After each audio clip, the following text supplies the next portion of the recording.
Good morning po sa lahat at pagbati po muli sa pangalan ng ating Panginoong Jesucristo na siyang namatay sa krus ng Kalbaryo para sa ating kaligtasan. At isang mapagpalang araw muli ang ibinigay ng Panginoon sa atin at napakalaking pribilehiyo na tayo ay nakapagkaaral ng salita ng Panginoon na bagamat tayo po ay malayo sa isa't isa, pero ako po ay nagpupuri at nagpapasalamat sa Panginoon na ginagamit ng Panginoon ang pagkakataong ito para tayo ay magkaroon ng fellowship sa salita ng Panginoon. So, dito po sa ating Preach the Word, ito po ay an online ministry po ng Bible Believers Baptist Church, Batasan Hills, Quezon City. At tayo po ngayon ay nasa isang napakagandang pag-aaral o mensahe ng salita ng Panginoon ngayong umaga. Pero bago yan, tayo po ay manalangin. Dakilang Diyos na makapangyarihan po sa lahat, maraming pong salamat po, Panginoon, sa umagang ito. Salamat sa lakas, salamat sa buhay, salamat sa pagkakataon na kami po ay nakapaglilingkod sa inyo, Panginoon, na may kalayaan, Panginoon. At purihin ka, Panginoon, patuloy po, kami po ay pangunahan niyo po ng banal na Espiritu at patuloy kayong kumilos sa aming buhay at itinataas namin ang dakilang pangalan po ninyo, Panginoon, sa tanging pangalan po ni Jesus. Amen at amen. So ngayong umaga po, ang aking mensahe po ay blind but doesn't know it. Bulag pero hindi niya alam. No, may mga taong ganun, no, na bulag siya pero hindi niya alam. At ang ating text po ay dito po sa Revelation chapter 3, verse number 17. Ito po yung ating text na meron palang mga taong bulag, pero hindi nila alam na sila'y bulag. Ano po? Sabi sa verse 17, because thou sayest, I am rich, and increase with goods, and have need of nothing, and knowest not that thou art wretched, and miserable, and poor, and blind. Yan po, and blind, and naked. So, yan po yung ating text. At ito pong context nito po ay sa verse 14 ay ang kanyang kausap po, literally speaking po, ay ang church sa Laodicea. Sabi sa verse 14, and unto the angel of the church of the Laodiceans write, these things saith the Amen, the faithful and true witness, the beginning of the creation of God. Alam po ninyo, mayroon pong 7 churches po dito sa Revelation chapter 2 hanggang chapter 3. At ang ating Panginoon po ay may mga mensahe po sa bawat church po na kanya pong nabanggit po dito sa Revelation chapter 2 at saka chapter 3. Dito po ay mapapansin natin na ang kanya pong mga sinabi po sa Laodicean po church ay hindi po maganda. Pero bago po tayo pumasok po o tayo po ay pumasok sa mensahe dito sa blind but doesn't know it, by way of introduction po ay naalala ko yung kantang Amazing Grace. Napaganda pong kanta po ito eh. Amazing grace, how sweet the sound that saved a wretch like me. I once was lost, but now I'm found, was blind, but now I see. Amen. Yan po ang kalagayan po natin noon. Tayo po ay bulag spiritually. Pero salamat sa kabutihan at habag ng Panginoon, tayo po ay nakakita. At nakikita natin na maliwanag ngayon ang salita ng katotohanan na mababasa natin sa banal na kasulatan. Naalala ko po sa Bible, sa John chapter 9, buksan po natin sa John chapter 9. John chapter 9, ang isang lalaking bulag na pinagaling ng ating Panginoon. At meron po siyang sinabi na related po dito sa Amazing Grace. John chapter 9, verse number 25. Ang sabi diyan, he answered and said, okay, whether he be a sinner or no, I know not. One thing I know, that whereas I was blind, now I see. Yan po ang isang patotoo na pinagaling ng ating Panginoon. At ganyan din po ang patotoo ng isang niligtas ng Panginoon na dati ay bulag sa mga bagay ng kabutihan ng Diyos, bulag sa katotohanan ng salita ng Diyos. And thank God, tayo po ay pinagaling spiritually ng Panginoon at nagkaroon tayo ng spiritual insight. Nakikita natin ngayon yung mga bagay na mga spiritual patungkol sa salita ng Panginoon. Pero balik po tayo sa Revelation chapter 3. Pero meron po dito binabanggit ang Panginoon dito po sa church po sa Laodicean. Bagamat ang Laodicean church po sa verse 17 ay, sabi niya sa verse 17, muli natin basahin po sa verse 17, Revelation chapter 3, verse 17, because thou sayest, I am rich. Ang Laodicean type of church po, ito po yung mayaman, malaki. Talagang malago na church. Sabi niya, thou sayest, I am rich and increase with goods. Talagang, materially speaking, itong Laodicean church po ay talagang materially, talagang malaki po ang kanyang possession at napakarami po niyang kayamanan and have need of nothing. Pero sabi ng Panginoon, and knowest not, hindi mo alam, itong sa Laodicean church, that thou art wretched, miserable, and poor, and blind, and naked. So, nais kong pansinin po natin yung word na blind. Ang Laodicean church, bagamat sila sa kanilang sarili ay mayaman sila, increase with goods, and have need of nothing, pero sa harapan ng Panginoon, sila po ay bulag. So, ngayon po umaga po ay makikita po natin po yung kalagayan ng isang physically bulag. Of all the handicaps known to man, being blind would have to be one of the most difficult handicap to have. Sa lahat na may mga kapansanan, okay, ay ang bulag ang pinakamahirap. Bakit po? No? Not being able to see the sunrise. Ang ganda pa naman pagka ikaw ay nasa tabing dagat at nakikita mo yung sunrise, no? Hindi nila na-appreciate yung bagay na yon. Ano po, ng mga bulag. Not being able to see the face of your child or your wife. Yan po yung kalagayan ng isang taong bulag physically. Okay? Not being able to see the colors of the rainbow or the beautiful landscapes, etc. Yan po yung minsan i-imagine ko paano mo ma-explain sa isang taong bulag yung kulay. Yung colors po, yung mga kulay po, no? Paano mong i-demonstrate o paano mong i-sasabihin sa kanya yung mga kulay. So, hindi ko alam anong idea nila, sapagkat sila po ay bulag. Pero alam po ba ninyo na, but something worse than being blind. Bagamat merong physically bulag, hindi po talaga niya nakikita yung mga physical things sa mundong ito, pero meron pang mas worse doon sa pagiging bulag. Will be to be blind and not know it. Yun po yung malungkot. Yung ikaw ay bulag, pero hindi mo alam na ikaw ay bulag. No? Sabi diyan ng Panginoon sa verse 17. Ang sabi niya, and knowest not that thou art wretched, miserable, and poor, and blind, and naked. So yun po yung pinaka-worst sa pagiging bulag. Okay? Will be to be blind and not know it. Now, okay, many people today are blind and do not even know it. Maraming mga tao ngayon na bulag po sila pero hindi po nila alam na sila po sa harapan ng Diyos ay bulag katulad itong Laodicean church. Let's examine just 4 areas of blindness today. Ngayong umaga po ay yan po yung mensahe po natin na magbibigay po ako ng 4 na areas po ng kabulagan ng tao sa ating panahon ngayon. At yan po ang ating pong mensahe ngayong umaga po. Ano po? The first is blind to the light of the Savior. May mga tao po na bulag po sa liwanag ng ating tagapagligtas na si Jesucristo. Ano po? Ito po yung mga references po. Babasahin po natin isa-isa. Let's turn your Bible with me in John chapter 1, verse 6 to 10. John chapter 1. Okay? Verse 6 to 10. John chapter 1, verse 6 to 10. There was a man sent from God, whose name was John. The same came for a witness to bear witness of the light, that all men through him might believe. He was not that light, but was sent to bear witness of that light. That was the true light, which lighteth every man that cometh into the world.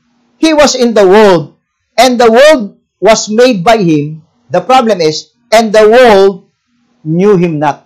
So, ang ating Panginoon, siya po yung liwanag ng sanglibutang ito. Ang problema, hindi po nila alam. Ang tao po, spiritually, sila po ay bulag. Tingnan po nyo sa verse 4 and 5. May problema po sa kalagayan po ng tao spiritually. Ang sabi sa verse 4 and 5, in Him was light, and the light was the light of men. Siya po yung liwanag ng sangkatauhan. And the light shineth in darkness. Itong liwanag nito na ang ating Panginoon ay nagliwanag sa kadiliman, pero may problema eh. And the darkness comprehended it not. Itong problema. Ang ating Panginoon, siya po yung liwanag sa kadiliman, pero ang tao, hindi po nila nakikita po yan. Bulag po sila sa liwanag ng ating tagapagligtas. Okay? John chapter 3, verse 20. John chapter 3 and verse number 20. Ang sabi sa John chapter 3, verse 20, for everyone that doeth evil, hateth the light.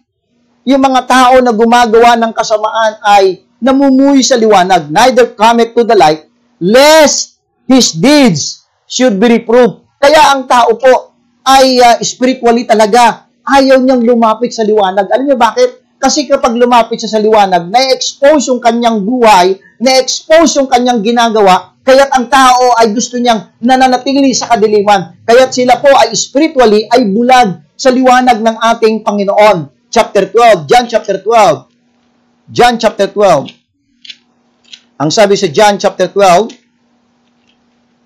verse 35, John chapter 12, verse 35, then Jesus said unto them, yet a little while is the light with you. Walk while ye have the light, lest darkness come upon you. For he that walketh in darkness knoweth not whither he goeth. Kaya kapag ka po ang tao po na spiritually na bulag, tanungin mo kung pag sila po ay namatay, saan sila patutungo? Hindi po nila alam. Sabi ng Panginoon, siya na lumalakad sa kadiliman, hindi niya alam kung saan siya patutungo, kung saan siya talagang pupunta. Yan po ang kalagayan ng isang taong unsaved, lost, unbeliever sa harapan ng Panginoon. Sila po ay bulag po sa kaliwanagan ng Diyos. Kaya't ang problema, hindi po nila alam ang kabilang buhay, hindi po nila alam ang kanilang patutunguhan sa kabilang buhay. Ano po? At yan po ang nakakalungkot. John chapter 8. John chapter 8 and verse number 12. John chapter 8 and verse number 12. Ang sabi sa John chapter 8 and verse number 12, ito po ang nakasaad po sa verse 12. Then spake Jesus again unto them, saying, I am the light of the world. He that followeth me shall not walk in darkness, but shall have the light of light. So yan po, ang tao na gusto sa Panginoon ay lalakad sa liwanag ng buhay. Ano po? Matthew chapter 4, verse number 16. Matthew chapter 4 and verse number 16, muli po ay may binabanggit po dito patungkol po sa kalagayan ng tao. Matthew chapter 4 and verse number 16, ang sabi sa verse number 16, the people that sat in darkness saw great light, and to them which sat in the region and shadow of death, light is sprang up. And that's talking to the Lord Jesus Christ. Na ang tao na nasa lugar, nandun sa kadiliman. Kung makikita lang nila yung ginawa ng ating Panginoon sa krus ng Kalbaryo, yung kabutihan at biyaya ng Panginoon, yung liwanag na yan ay kanilang makikita at sila po ay magkakaroon ng kagalingan sa kanilang spiritual blindness. Ano po? John chapter 3 verse 19. John chapter 3 and verse number 19. Ano pa po ang sinasabi ng Panginoon sa tungkol sa mga bulag? John chapter 3 verse 19. And this is the condemnation, that light is come into the world. Pumarito na yung liwanag ng dito sa sanglibutan ang ating Panginoon eh. But ang problema, and men love darkness rather than light because their deeds were evil. Yan ang problema. Kung bakit ang tao ay nananatili sa kadiliman, kung bakit ang tao ay patuloy na bulag sa mga bagay patungkol sa espiritual, sapagkat mas mahal nila ang kasamaan, mas mahal nila ang kalikuan, mas mahal nila ang karumihanan kaysa sa kaliwanagan, kaysa sa kabanalan. Kaya't ang tao po bulag eh. Hindi po nila nakikita yung liwanag ng ating tagapagligtas. Ang sabi sa Ephesians chapter 5, kaya tayo po ng mga mananampalataya.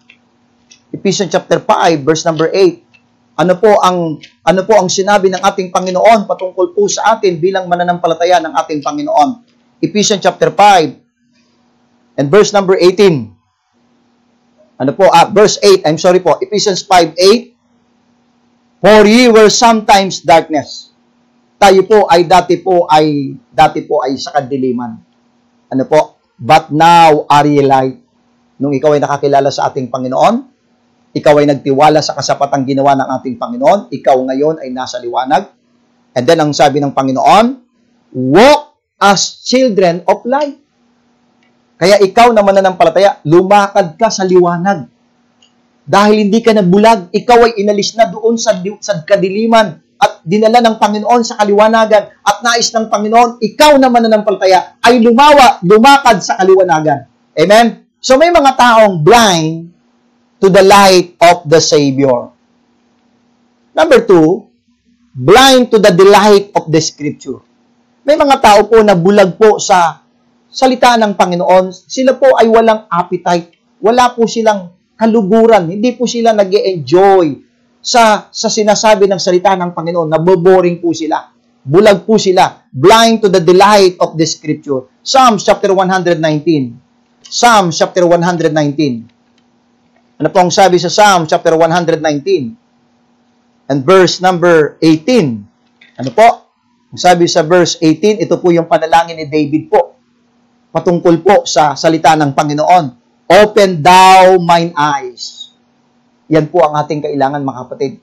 Na ito po yung ating prayer. Open thou mine eyes, that I may behold wondrous things out of thy law. Alam nyo, napakaganda po na buksan ng Panginoon ang ating kaisipan, ang ating kaliwanagan sa salita ng Panginoon. At once po na nabuksan po ang ating kaliwanagan, ang ating kaunawaan, ay makikita po natin yung kamangha-mangha, mga kagilagilalas na ginawa ng Panginoon. Lalo mong ma-appreciate ang biyaya ng Panginoon. Lalo mong ma-appreciate ang ginawa ng Panginoon sa buhay mo. Pero may mga taong bulag po sa bagay na yun. Hindi po nila nakikita yung mga bagay na yun sa salita ng Panginoon. Tinan po nyo sa Psalms 119 verse 37. Balik po tayo sa Psalms 119. Yan po ang nakalulungkot. Bulag po sila. Blind to the delight of the Scripture. Ang dami pong sinasabi na mga bagay na magpapalakas at magpapatatag sa atin bilang mananampalataya. Pero maraming mga Kristiyano, maraming mananampalataya, bulag sila doon sa mga bagay na sinasabi ng salita ng Panginoon. Verse 37, ang sabi sa verse 37, turn away mine eyes from beholding vanity, and quicken thou me in thy way. Sabi niya ni David, turn away mine eyes from beholding vanity. Instead na tayo po ay pumokus dun sa mga bagay na may kabuluhan, pero tayo po ay nakapokus sa mga bagay na walang kabuluhan, mga bagay na temporal, mga bagay, ang sabi po sa 2 Corinthians chapter 4. Tinan po niyo sa 2 Corinthians chapter 4. Ano po? Ano po ang nakasabi po dito sa 2 Corinthians chapter 4? Dito po tayo pinapapokus ng Panginoon sa verse 18, 2 Corinthians 4:18. Ang sabi niya, while we look not at the things which are seen, but at the things which are not seen, for the things which are seen are temporal, but the things which are not seen are eternal. Saan tumitingin po ang mga Kristiyano ngayon? Sa mga bagay sa mundong ito, pero temporal lamang po yun Kaya po, maraming mga tao po na bulag po sa patungkol po sa salita ng Panginoon. Delight, kaluguran, katuwaan, kaligayahan, kaaliwan. Ang mga tao, yung mga Kristiyano, hindi po na, are you enjoying reading and studying the Word of God in your life? Alam nyo, napakaganda po kapag hindi po ninyo pinag-aralan, hindi po kayo nagkaroon ng appetite, hindi po nagkaroon kayo ng desire na pag-aralan ng salita ng Panginoon, nakalulungkot, hindi nyo makikita yung mga bagay na ginawa ng Panginoon. Hindi nyo makikita yung kasarapan, yung sabi ni Job, chapter 23. Tinan po ninyo, si Job, tinan po ninyo, ano po ang kanyang turing po sa salita ng Panginoon? Job, chapter 23, verse number 12. Job 23, verse number 12. Ang sabi po, neither have I gone back from the commandment of his lips. I have esteemed the words of his mouth more than my necessary food. Si Job, mas in-esteem niya ang salita ng Panginoon kaysa sa mga physical food dito sa mundong ito. Psalm chapter 1 verse number 2. Psalm chapter 1 verse number 2. Sabi po sa Psalm chapter 1 verse number 2. Sabi sa Psalm chapter 1 verse number 2. Okay? But his delight, yung kanyang delight, yung kanyang katuwaan, yung kaluburan niya, yung kaaliwan niya, yung kasiyahan niya, but his delight is in the law of the Lord, and in His law that he meditate day and night. Kapatid, alam niyo kung bakit hindi niyo pa rin na-appreciate yung kabutihan ng Panginoon, yung biyaya ng Diyos, yung kanyang mga ginagawa na mababasa natin sa kanya sila? Kasi wala kang appetite eh. Wala kang desire. Katulad po niya, tayo po ay meron pong daily load of benefits. Anong ginagawa mo mula Monday hanggang Friday? Marahil lang iba lang sa atin, ngayong panahon ng GCQ, nasa bahay lang po tayo. Ano po, idle lamang po yung ating panahon, yung ating araw, pero may pagkakataon po na kayo po, ang dali lamang po nating mag-join dito sa Zoom at makita po natin, araw-araw po, ang Panginoon ay naglo-load po ng mga benefits. Hindi po ang lagi inintindi natin yung load ng ating cellphone. Dapat makita rin natin ang Panginoon gusto niya mag-load ng mga benefits po sa atin. Pero anong ginagawa natin? Tayo po ay bulag sa kaluguran, sa kaaliwan. Dito po sa appreciation ng salita ng Panginoon. Maraming mga Kristiyanong hindi nila nakikita yung kabutihan ng Panginoon na sinasabi niya sa kanyang salita. Blind to the delight of the Scripture. Number 3, blind to the plight of the sinner.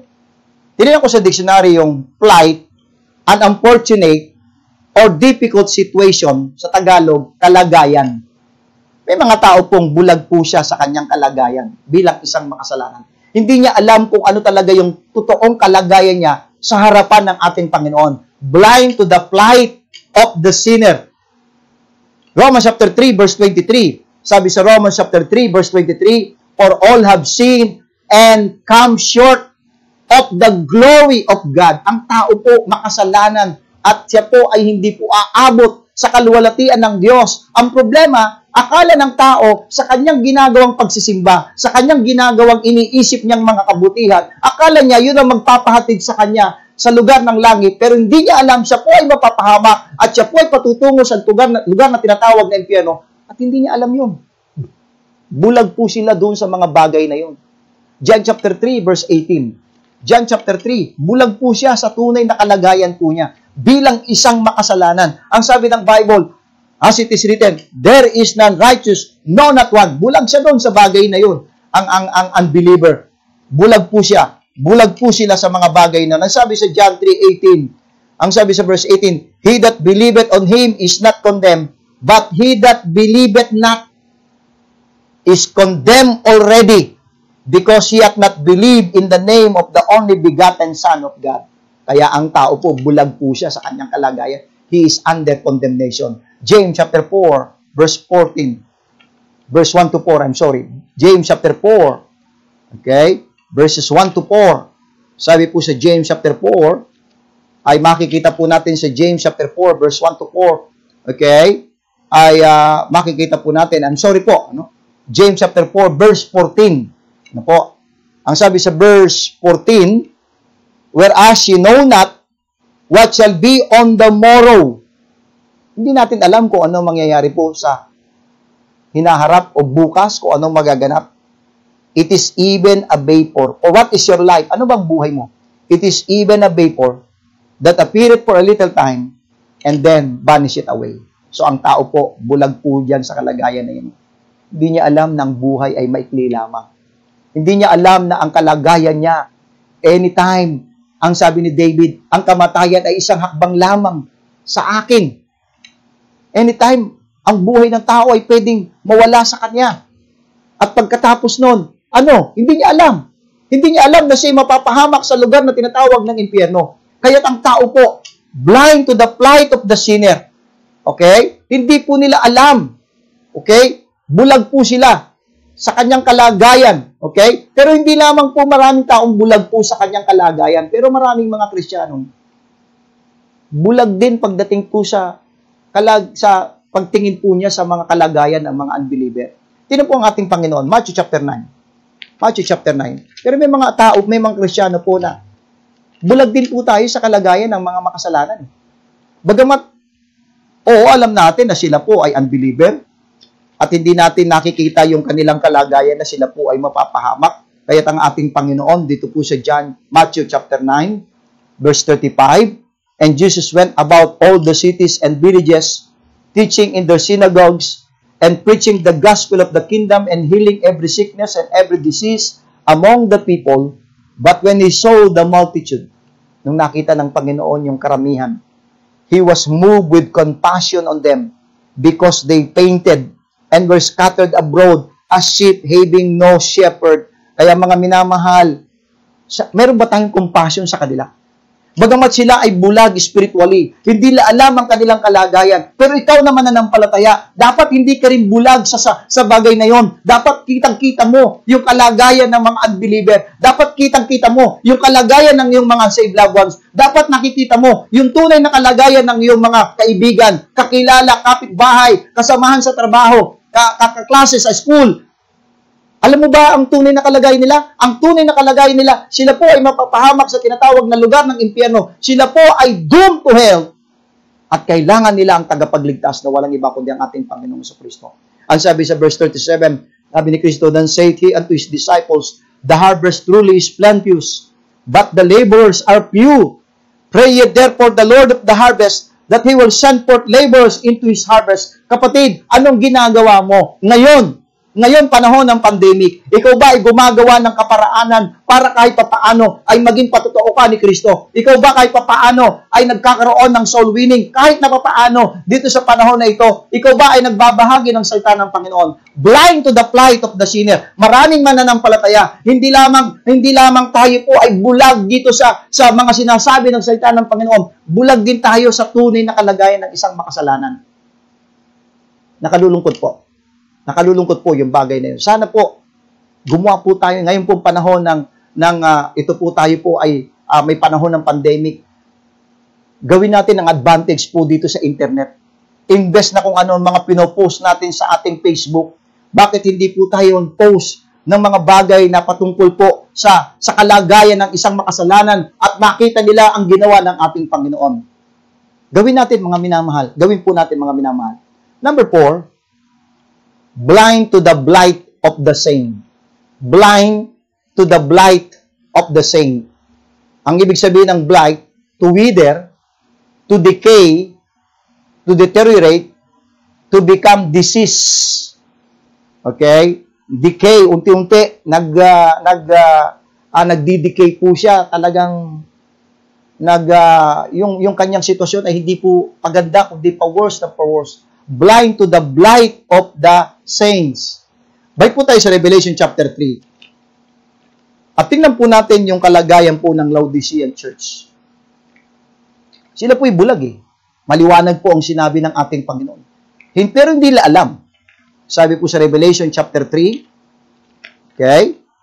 Revelation chapter 3, verse 15 to 17. Sabi ng Panginoon sa kanila dito sa Laodicean church, I know thy works, that thou art neither cold nor hot. I would thou wert cold or hot. Ano po sila eh? Maligamgam. Hindi po sila mainit. Hindi po sila malamig. Yan po ang kalagayan ng ibang mananampalataya. Umaaten, pero ang problema, hindi mainit. Okay lang, nandun lang siya sa gitna. Pero sabi ng Panginoon, ayaw po niya eh. So then, because thou art lukewarm, and neither cold nor hot, I will spew thee out of my mouth. Okay? Because thou sayest, I am rich. Yan po ang kalagayan po ng mga churches sa ating panahon ngayon. Ito po yung type po ng Laodicean church. Mayaman, magandang simbahan, napakalaki, masyadong magarbo, napakalaki ng very expensive yung kanilang church building. Rich and increased with goods. Talagang kompleto talaga yung mga pasilidad ng kanilang church building. And have need of nothing. Pero sabi ng Panginoon, and knowest not that thou art wretched and miserable and poor and blind and naked. Hindi po nila nakikita na ang bulag po ang mga churches po ngayon na unti-unti po nagdi-decay, nag-going down po spiritually. Oo, malaki simbahan mo. Pero ang tanong, how about yung mga miyembro? Tingnan mo yung kanilang buhay. Tingnan mo yung kanilang patotoo. Tingnan mo yung kanilang testimony para sa Panginoon. Blind to the blight of the saint. Maraming mga mananampalataya, hindi po nila nakikita po yung tunay na kalagayan ng bawat isa na mananampalataya na unti-unti nagdeteriorate ang spirituality ng Kristyanismo sa ating panahon ngayon at patuloy po na binubulag ng dyablo ang kalagayan ng mananampalataya, para hindi po nila makita yung tunay na kalagayan ng kanilang simbahan, yung tunay na kalagayan ng kanilang spirituality. Blind to the blight of the saint. God described the blight of the church of Laodicea as lukewarm. Yan po yung kanilang kalagayan. Lukewarm, wretched, miserable, poor, blind, and naked. Alam ba nila to? Sabi ng Panginoon, because thou sayest, I am rich and increase with goods, and have need of nothing, and knowest not. Yan po hindi niya alam, unti-unti nagdidikay na pala sila. Wala na pa pala sila sa kalooban ng Diyos. Akala mo nasa kalooban ka pa rin ng Panginoon, pero hindi mo alam, unti-unti ka na palang nagdidikay, unti-unti na palang nagdeteriorate, unti-unti na palang nagbumabagsak ang iyong spirituality, and knowest not that thou art wretched. Hindi nila alam miserable, and poor, and blind, and naked. Hindi po nila alam ang kalagayan nila. Hindi po nila alam yung kondisyon nila. Okay, mga minamahal, sana po, mga kapatid, alam mo ba kung anong kondisyon mo ngayon sa harapan ng ating Panginoon? Sabi sa Revelation chapter 3 verse 18, I counsel thee to buy of me gold tried in the fire, that thou mayest be rich, and white raiment, that thou mayest be clothed, and that the shame of thy nakedness do not appear, and anoint thine eyes with eye salve, that thou mayest see. Anoint thine eyes with eye salve, that thou mayest see. Yung eye salve, yan po ay ointment for the eye. Para po yung kanyang kalabuan ng kanyang mata ay maging maliwanag. Ano mga kapatid, anong kailangan natin para po makita mo ang yung totoong kondisyon, yung kalagayan ng iyong spirituality? Mag-focus ka sa salita ng Panginoon. Patuloy kang makinig ng salita ng Panginoon. Patuloy kang magkaroon ng appetite, desire na basahin ang salita ng Diyos. Patuloy kang, in-encourage kita na patuloy kang mag-focus sa mga sinasabi ng Panginoon. At ito po yung magsisilbing salamin sa iyong buhay at makikita mo talaga kung ano ang kalagayan mo. Akala mo ikaw ay napaka-super duper na spiritual. Pero pag binuksan mo ang banal na kasulatan at tiningnan mo yung tamang standard, makikita mo pabagsak na pala yung spirituality mo. Pabagsak na pala yung spirituality ng mga churches ngayon. Blind to the blight of the saints. Yan po yung kalagayan po. Yan po yung apat na klaseng mga bulag. Hindi po sila bulag physically, pero bulag sila spiritually. Pero sana po, ay makita po natin. Alam po ninyo, yan po ang trabaho po ng diablo. Okay, 2 Corinthians chapter 4, in closing po. 2 Corinthians chapter 4. 2 Corinthians chapter 4 ay makikita po natin sa 2 Corinthians chapter 4. Okay? Sabi sa verse 3, but if our gospel be hid, it is hid to them that are lost. Yung ebanghelyo po ay itinatago, nakatago sa mga lost. Bakit po?